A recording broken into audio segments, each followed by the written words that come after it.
Over the last several years, I have seen teams changing that are at the top of the list. Now, it's probably no surprise to you if you're a team leader listening to this, you've probably looked at a lot of the other teams out of the market. And if you look at the top teams in pretty much any market, they're almost dominated by Zillow Flex teams. And the reason for that is Zillow is able to scale teams larger than really any other lead source. And we're an example of that as well, too. We're all of the top teams in my local market here in Orange County are Zillow Flex teams, and this is the same for most markets.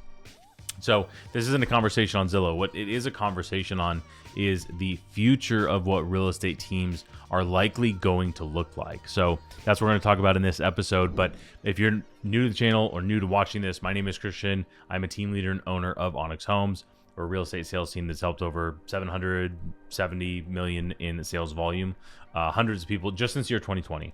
And I make this particular podcast speaking just to team leaders and broker owners such as yourself. So the best possible way to get the inside look at this is to get on my email list. The link is going to be in the description below. You can jump on that. I send at least one email out every single week that is speaking directly to team leaders, as well as this podcast. So let's kind of dive in. Now, the big thing that I have been seeing here is lead generation is no surprise the number one driver, at least in my experience, to a team growing. So when we're talking about team, we're talking about more of the mega teams, if you will. And even if you look at the biggest teams, some of them, and in California especially, it's the luxury teams. They're big luxury teams. They have TV shows. And what ends up happening is they have tremendous amounts of demand. They generate lots of leads. Now, they're not a lead generation team. You wouldn't think of them that way. Like, for example, the Altman brothers, who are on $1 Million Listing and have, they have tons of luxury listings. Their average price point is outrageous.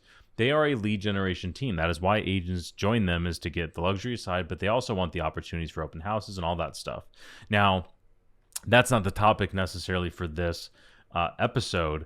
What the topic is the current mega teams are almost exclusively Zillow teams, or they are Redfin. They are, maybe not Redfin's a bad example, but Rocket Mortgage, right? They are driven by a massive corporation that funnels tons of leads through them. And what I have observed over the last handful of years, and I've kind of just ignored it until very recently, is these influencers. So influencers in the real estate space, up to more recently, let's say, I've observed them as being high producing solo agents. And what I have seen is there's a handful of them that have gone from, I don't say just, but they've gone from high producing solo agents or maybe rainmaker teams to building mega teams because they have so much lead generation. And for those influencer agents that have built out a team, they have taken their lead generation and married that with recruiting, training, and onboarding agents at a high level, and then retaining them at a high level. And their Zillow Flex is just their YouTube or their Instagram or their TikTok or whatever is the lead generation source. And the thing that has been very clear to me over the last maybe year or two, really the last year, is there's no difference between a Zillow Flex or that. Other than one major factor is that a referral partnership like Zillow, and don't get me wrong, we love Zillow. We do a ton of business with them and Realtor.com and all these other sources, but they take a lot of money off the table. There's no two ways about it. Now, generating a media arm of your business basically to generate leads also is not free. So here's what I've really looked at is of watching these influencer agents be able to scale past just them doing deals and to scale that lead flow to their team gave me the confidence that, hey, if they can do it, there's no reason we can't do it as well too. And I haven't sold in 3 years. So for me to not have to do the deals or to feel like that was a bottleneck gave us the confidence to be able to do this. So here's kind of the roadmap is, obviously, we still have all the referral partnerships. We do also spend a lot of money on traditional advertising. Think of Google pay-per-click, homes for sale, and city. And a lot of those leads go through our ISA department. So we already have that. We already know how to recruit and train and all of that. What we have been doing over the last 2 years is focusing only on content. Well, let me back even up a little bit further. When we very first started making content about 3 years ago, only made content to convert and nurture the leads we already had. So we made the content to grease, if you will, the sales process so that we could convert leads at a higher level, because we built the team on online leads. Zillow, Redfin, Realtor.com, Google pay-per-click, Facebook leads, all of that is what we built the company on. And what has ended up happening was that content to convert and nurture leads got me confident enough with content in order to start lead generation. And what we chose to do for lead generation was YouTube. So we did this local relocation style YouTube channel that we took a course, learned all the things, and just run the same playbook everybody else is running. And go figure, it has worked. And now, not in a massive way, we're not I think there's 1,500 subscribers to the YouTube channel. We get hundreds of views on most of the videos. We break 1,000 every once in a while, but it's not like we're influencers by any stretch of the imagination there. Having said that, we have generated hundreds of thousands of dollars in GCI over the last handful of years, to maybe 2.5, from YouTube specifically. And what we are seeing right now is a snowball effect of the bigger the channel gets, the more views. It just starts to grow faster. Now, it didn't happen fast by any stretch, but I think in 2 years, the ROI on this has been massive, in the sense of it doesn't really cost that much time, rather money, outside of my time filming the videos. That is what we've done up until 2 months ago. So in Q1 of this year, so 2025, we decided we were going to go all in on YouTube and add on the social aspects, Instagram and TikTok.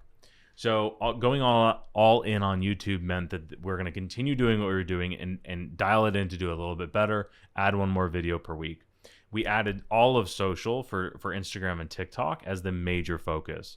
So at the time that I'm filming this, probably 65, 75 days ago, we launched Instagram and TikTok, and our channel is all about Orange County. So all about _OC, I believe, is the handle. And we said, okay, we're going to find an agent that is this influencer agent generating hundreds of leads every single month and building a real team out of that. And we are going to run the exact same playbook. And we found somebody, shout out to Robert. He gave us his exact playbook of what he does. And he's in an adjacent market, so we're not maybe directly competing, but we're close enough. Still gave us the entire playbook, and it just simply works, right? Works for him. There's no reason it shouldn't work for us. So 65, 75 days into this, and we just crossed, this month is July 1st. So in June, we hit 1 million views between Instagram and TikTok, mostly on TikTok, but I think we had 200,000-300,000 views on the Instagram channel. I can probably look it up right now while I'm talking. And this is important because we are very early in on scaling this out, and it has already worked. Instagram, over the last 30 days, 376,000 views, and that is not all from one video. There is one video that definitely popped off, but we are getting thousands of views on almost every single video that we're putting out. Who cares about views though? What about lead gen? So again, 65, 75 days into this, we are just starting to figure it out really over the last 30 days. And we have been generating I will say, consistent flow of leads. And I'm talking handfuls. And versus what we were just doing on YouTube, now adding in social, here's what we found. YouTube is growing now faster, and it's because people are probably finding us on Instagram and TikTok, watching the full YouTube videos. So now what we're really able to do is to marry those things together. So my point here is, I very much think there's going to be this next wave of these influencer agents that have a lot of attention, that do generate a lot of business. Instead of them just spilling over anybody that doesn't like hound them down to work with them, are going to start to have teams. And or, I think both of these things are going to happen, is you will have operators like myself that will see this work and see it work very well and will go execute it. So I am not I've made content, but I am not an influencer by any stretch of the imagination. 90% of the content that I make has to be in my studio home office like this, because my business is not content. My business is running my business.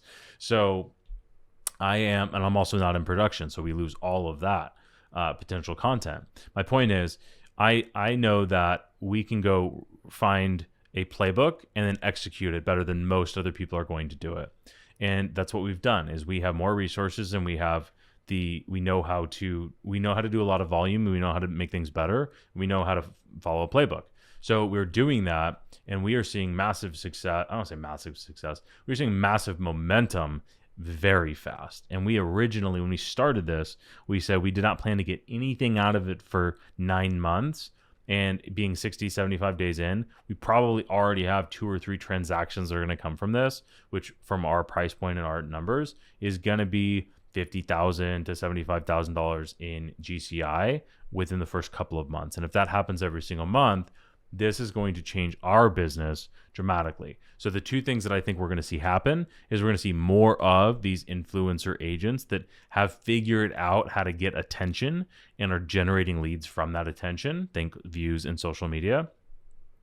And they are going to transition from just being high producing agents to starting teams and building scaled teams from there. The second thing that I think is going to happen, which we are doing, is you're going to have an operator such as myself just simply go in and execute. So the reason that I felt compelled to talk about this today is I have spent the early, if you've watched previous episodes, you've heard the story, but I started in this business in June of 19. I started the team in 2020 with a partner, and we very quickly scaled ad spend from my previous business partner, who I've since bought out, was spending $1,200 a month on Zillow and not making any money from it. I started originally taking those leads and converting them at a very high level, where we were spending $1,200 rather, and making $15,000. And I've looked at it like, can we do more of this? So we scaled that $1,200 to $35,000 in spend within 6 months. And since then, since being flipped to Zillow Flex, I have not been able to find a lead source where I could spend $25,000 and make $100,000 or $200,000 in GCI. I just have not been able to find that. And a big part of that is advertising has gotten incredibly expensive. Cost per lead has gone way up, and things are starting to come back down to normal as the market has shifted since the craziness of 2020 through 22. Having said that, organic content is not free, but it's way cheaper. It's not free in the sense of we're spending we're spending at least $10,000 a month plus my time on our organic content. So there's not that there's no cost to it, but it is significantly cheaper cost to acquire a customer because the conversion rates are so high. So for these people who are coming in and watching hours or maybe tens of hours of content prior to opting in to whatever they're opting into, are way more likely to do business with us, way more likely to pay a full fee, and they're going to probably refer business to us as well. So I see this as what is very likely to be the next wave of teams, are these teams that can do both, or they're just so good at this, the margins are so much better on organic lead gen that it is going to blow it out of the water. And you see the same thing with brands, right? So like Sirhan has this, Altman Brothers, I'm just saying the names that everybody would know, is brands have this. And if you are not the brand, like the name brand realtor in your area, you can, I think, become that just through sheer brute force and volume of this whole social idea that we're seeing. And I think that this is going to be the decision that we've made. I'll say there's 2 major ones, but this is the one major decision that we've made that is going to dramatically separate us from competition within the next 5 years. And I say 5 years because obviously it takes time. And I have benefited a lot from extending time horizons. That within the next 6 months, do I care what happens? Of course. But over the next 5 years is going to make there is going to be it's going to be hard to catch up from what I think this is going to end up doing over the next 5 years. So that's what I wanted to talk about today. I hope you found this valuable. If you did and you want more information like this, you can get on my email list. This is the best way to see kind of behind the scenes of what I'm thinking. Get on my email list. Link is in the description below. And this is another episode down of me building Onyx Homes from start to finish. And I'll see you in the next one.